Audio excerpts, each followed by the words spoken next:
जब से हमारी सरकार आई है तब से बहुत सारे महत्वपूर्ण मामलों में बहुत सारे ऐतिहासिक निर्णय हमने लिए हैं और राज्य में जो बहुत लंबे समय से जन भावनाएं थी, लोगों की अपेक्षाएं थी, उनके अनुरूप हम लगातार निर्णय लेते रहे हैं। तब मन में कहीं ना कहीं एक बात उठती थी कि हम उत्तराखंड के जो संसाधन हैं, उत्तराखंड की जो जमीनें हैं, उनको भूमाफियाओं से बचाने के लिए और विभिन्न प्रयोजनों से जिन्होंने भूमि की खरीद फरोख्त की है और जिन प्रयोजनों के लिए उन्होंने भूमि की खरीद की है उसमें उन्होंने उसका उपयोग नहीं किया है, बल्कि ऐसे स्थानों पर उसका दुरुपयोग हुआ है। हमारे सामने दो समस्याएं थी। पहली ये कि उत्तराखंड में पहाड़ी इलाकों के साथ साथ मैदानी जिले भी हैं, जिनकी वहाँ की भौगोलिक परिस्थितियाँ और वहाँ की चुनौतियाँ और समस्याएं अलग अलग हैं, परिस्थितियाँ भिन्न हैं। दूसरा, उत्तराखंड में आने वाले असल निवेशक, उनको भी कोई समस्या न हो, क्योंकि बड़ी संख्या में आज हम औद्योगिकरण की ओर भी जा रहे हैं। जब से अटल जी ने हमारे प्रदेश के लिए एक विशेष औद्योगिक पैकेज अपनी सरकार के समय में दिया था, तब से राज्य के अंदर बहुत तेजी से औद्योगिकरण हुआ, इंडस्ट्री आई, अनेक बड़ी बड़ी कंपनियां आई, बड़े बड़े समूह आए। वह भी नहीं रुकना चाहिए।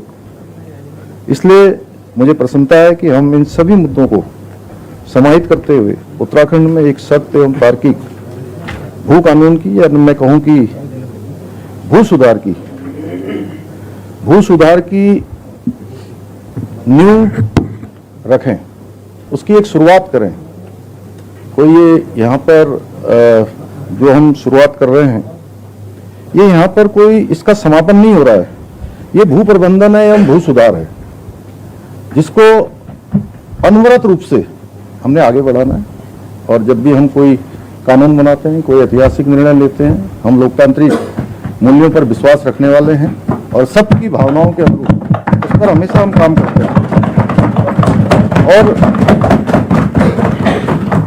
आदरणीय अध्यक्ष महोदय, पिछले कुछ वर्षों में ये देखा जा रहा था कि प्रदेश के बाहर से लोगों द्वारा विभिन्न उपक्रम स्थापित करने के लिए और स्थानीय लोगों को रोजगार देने के नाम पर भूमि खरीदकर उसको अन्य प्रयोजनों के लिए प्रयोग किया जा रहा था। अब ये भू प्रबंधन एवं भू सुधार, ये कानून बनने के पश्चात न केवल इस पर लगाम लगेगी, बल्कि उत्तराखंड में अपने उद्योग स्थापित करने वाले जो असल निवेशक हैं और भू माफिया हैं के बीच को अंतर को पहचानने में भी हमको सफलता मिलेगी।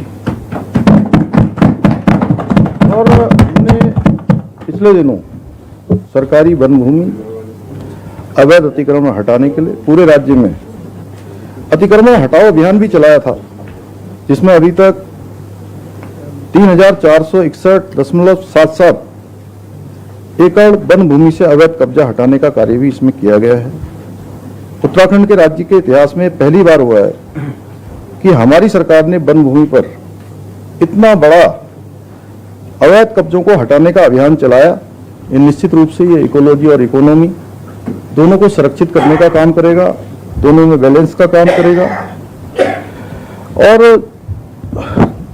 राज्य के जो हमारे कृषि एवं औद्योगिक प्रयोजन हेतु भूमि की क्रय की अनुमति जो कलेक्टर के स्तर से दी जाती थी, उसे अब 11 जनपदों में समाप्त कर केवल जनपद हरिद्वार और उधम सिंह नगर में राज्य सरकार के स्तर से निर्णय लिए जाने का प्रावधान किया है।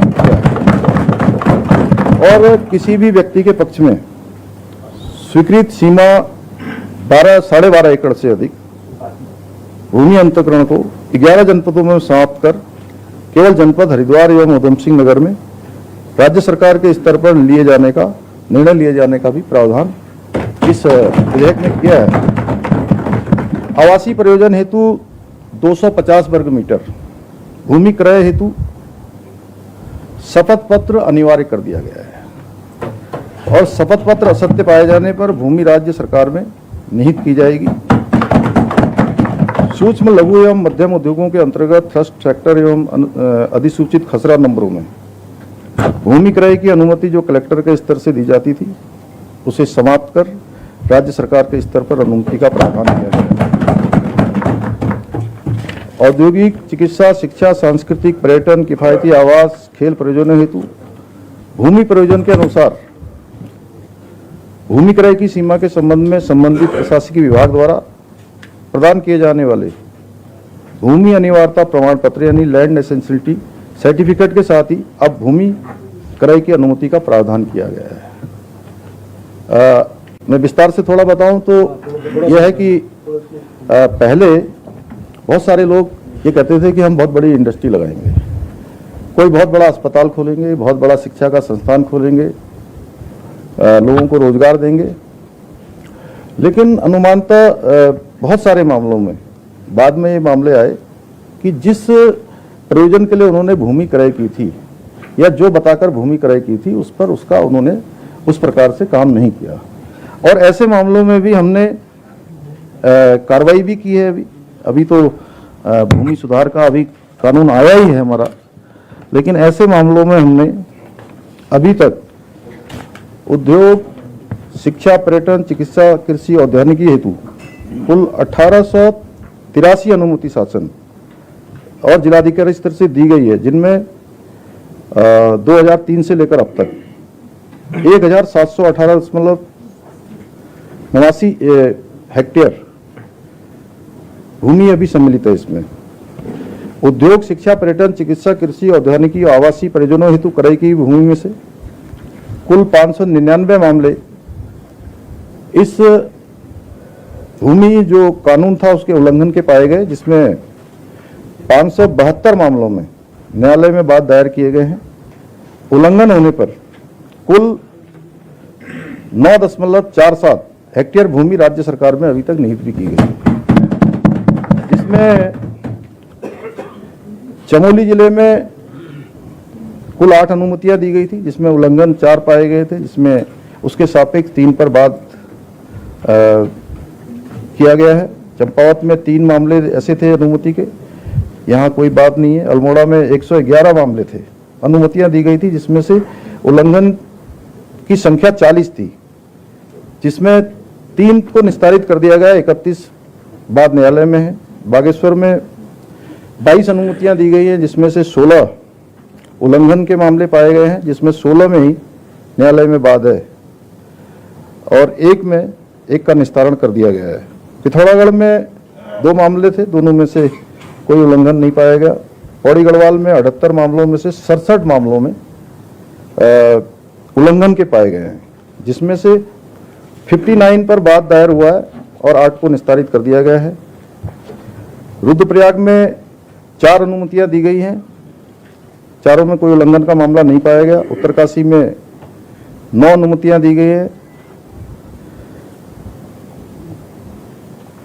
जिसमें से अभी ये सब के सब जो है ये बात हमारे अभी न्यायालय में है। उधम सिंह नगर में 321 मामले थे, जिसमें से 41 उल्लंघन के पाए गए हैं और 41 में ये बात दायर हुए हैं।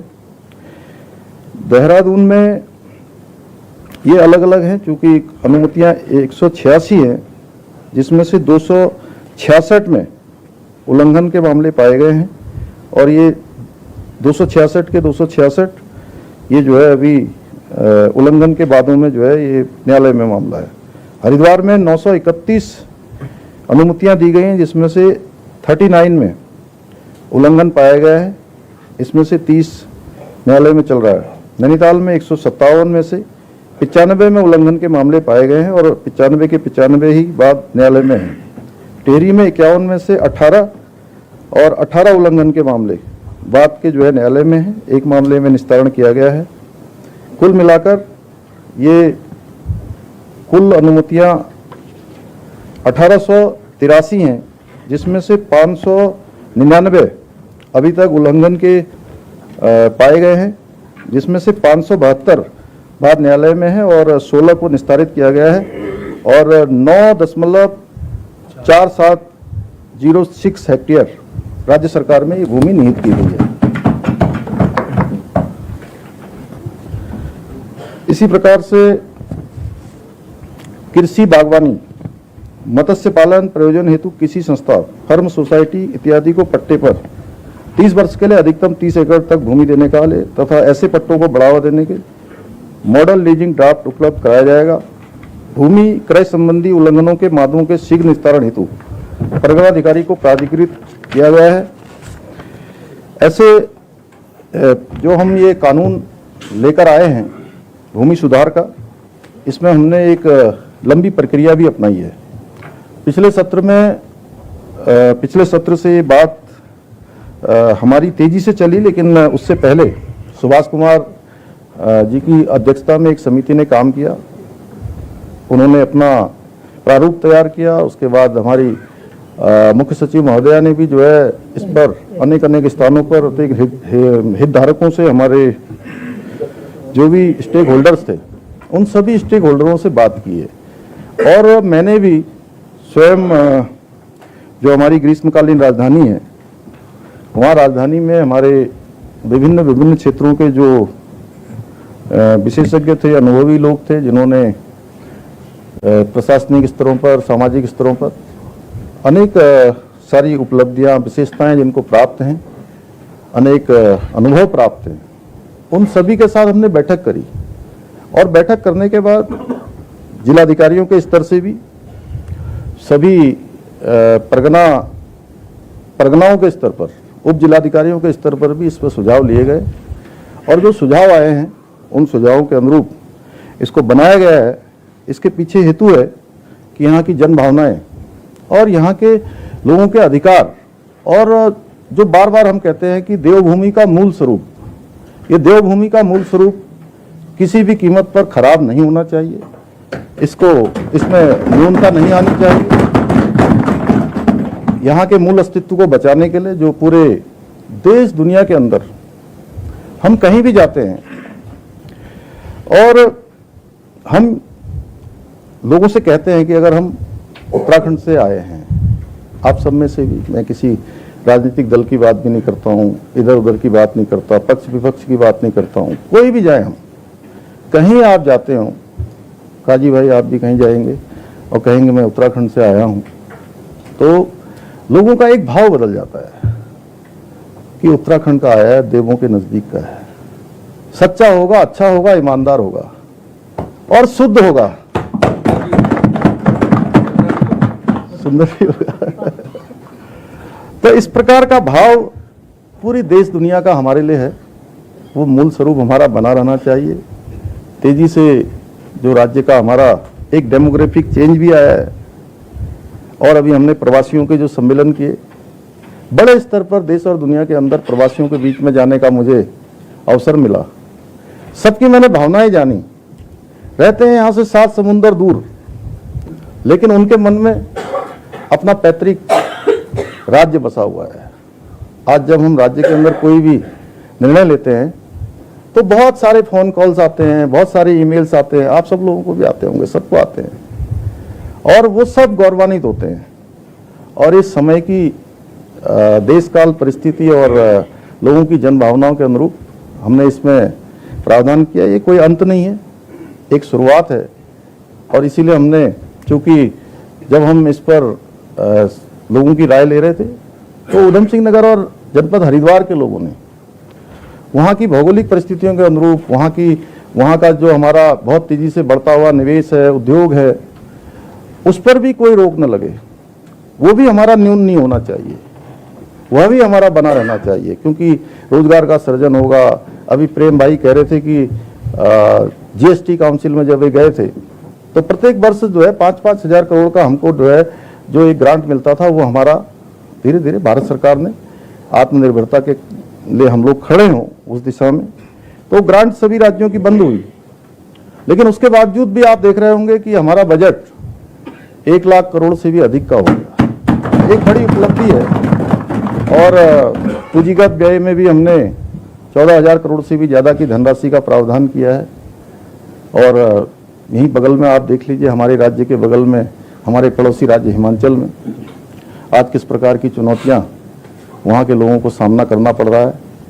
इसलिए हमको ये सुधार भी करने हैं, निवेश भी लाना है, इकोलॉजी भी चाहिए हमको और इकोनॉमी भी चाहिए, तो दोनों का संतुलन बना रहे, इसलिए हमने ये भूमि सुधार, भूमि प्रबंधन का ये प्रस्ताव इस विधानसभा में प्रस्तुत किया है। मैं चाहूँगा कि इसको सर्वसम्मति से इसको पारित कर दिया जाए, क्योंकि इसमें मुझे लगता है आप सबको भी कोई आपत्ति नहीं होनी चाहिए। बहुत बहुत धन्यवाद। माननीय नेता प्रतिपक्ष।